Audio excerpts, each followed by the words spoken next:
বিস্তারিত জানতে সরাসরি যুক্ত হচ্ছে আমাদের ফেনী প্রতিনিধি তোফাল আহমেদ নিলয়ের সঙ্গে।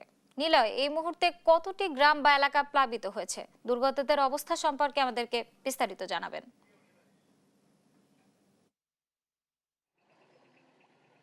ধন্যবাদ। আপনি যেমনটি বলছিলেন, আসলে এখানকার যে গ্রামগুলো প্লাবিত হয়েছিল, আমরা গতকাল পর্যন্ত দেখেছি প্রায় শতাধিক গ্রাম ফেনী, ফুলগাজী, ছাগলাইয়া এবং ফেনী সদরের একাংশে এসব গ্রামগুলো প্লাবিত হয়েছিল। তবে আমরা সকাল থেকে দেখেছি বিভিন্ন উপজেলা নির্বাহী কর্মকর্তা যারা রয়েছে তাদের সাথে কথা বলে যেটি জেনেছি যে ইতিমধ্যে পরশুরাম এবং কি ফুলগাজীর এক অংশে বন্যা পরিস্থিতি অনেকটা উন্নতি হয়েছে। সেখান থেকে পানিগুলো নেমে ফেনী সদর এবং কি ছাগলাইয়া এই দুই উপজেলার দিয়ে কিন্তু পানিগুলো প্রবাহিত হচ্ছে, যার ফলে সেসব উপজেলাগুলোতে নতুন নতুন করে গ্রামগুলো প্লাবিত হচ্ছে।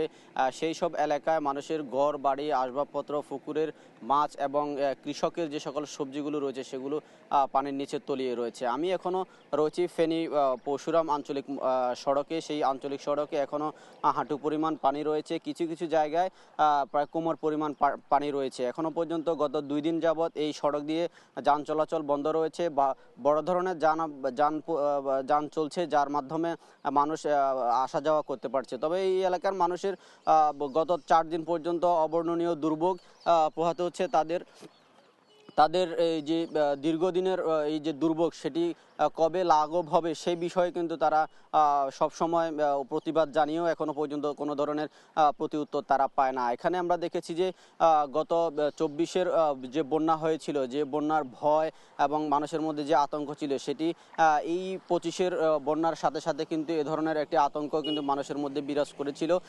মানুষ সামান্য বৃষ্টিতেও কিন্তু এখন মানুষের মধ্যে এক ধরনের আতঙ্ক বিরাজ করে, মানুষের মধ্যে একটা ভয় কাজ করে কখন আবার 24-এর বন্যার মতো সেই পরিস্থিতি তৈরি হয়। তবে এখানকার মানুষ বলছে যে 24-এর বন্যার যে ক্ষতি সেটি কাটিয়ে উঠতে না উঠতে আবার 25-এ যে নদী ভাঙনের ফলে এখানে পুরো জেলা জুড়ে যে আবারও বন্যার সংখ্যা রয়েছিল সেটি কিন্তু অনেকটা কেটেছে বলে আমরা জেনেছি। এখানকার পানি উন্নয়ন বোর্ডের সাথে কথা বলেছি, তারা বলছে যে এখনও 21টি ভাঙন দিয়ে কিন্তু লোকালয়ে পানি প্রবেশ করছে। লোকালয়ে পানি প্রবেশ করে নতুন নতুন কিছু এলাকা প্লাবিত হচ্ছে বলে কিন্তু তারা আমাদেরকে জানাচ্ছে। তবে এখানকার আমরা জেলা প্রশাসনের সাথে কথা বলেছি।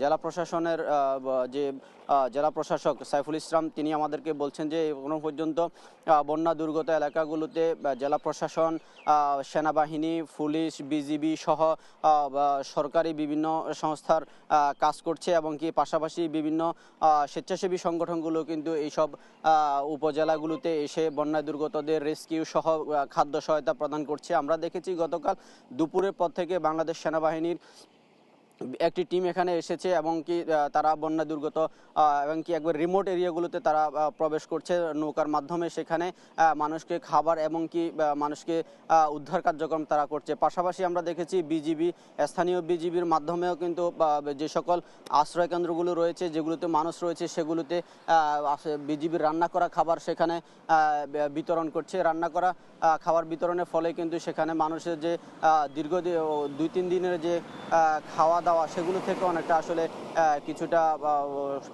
কিছুটা শঙ্কা মুক্ত ছিল। এমনকি তাদের যে খাওয়াগুলো সেগুলো পাওয়ার কারণে কিন্তু অনেকটা যে কষ্ট এবং কি খাওয়া দাওয়া যে না থেকে গত 2-3 দিন যাবত কাটন করেছিল সেগুলো থেকে অনেকটা কিন্তু কমেছে বলে কিন্তু আমরা দেখেছি। তো এই ছিল আমার কাছে ফুলগাজীর বন্যা নিয়ে সর্বশেষ তথ্য।